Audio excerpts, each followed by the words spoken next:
Good morning বন্ধুরা, আজকে সকাল সকাল আমি শুক্তো রেসিপি নিয়ে চলে এসেছি। আজকে রবিবার বলে আজকে বাড়িতে একটু শুক্তো বানালাম। সব সবজি দিয়ে শুক্তো করছি। কড়াইতে আলু, কচু, পেঁপে, কাঁচা কলা সব সবজি দিয়ে সামান্য নুন দিয়ে সবজিগুলো ভালো করে ভেজে নিচ্ছি। ভেজে নেওয়ার পরে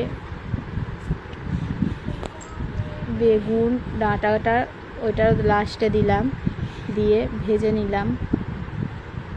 একটা শুক্তোর জন্য মশলা বানিয়েছি। মশলাটা হচ্ছে চন্দনী, সর্ষে, পোস্ত, চারমগজ, আদা, সব রকম মশলা একটু মিক্সচারে পেস্ট করে নিয়েছি। নিয়ে এটা ভাজা হয়ে গেলে সবজিটা নামিয়ে কড়াইতে শুকনো লঙ্কা, 5 ফোড়ন, সবজিটা দিয়ে এবার মশলাগুলো ওর মধ্যে দিয়ে ভালো করে কষে নিতে হবে। নেওয়ার পরে সামান্য জল দিয়ে মশলাটা চাপা দিতে হবে। চচ্চড়িটা চাপা দিলেই আমাদের শুক্তো রেসিপি রেডি। বাই বন্ধুরা।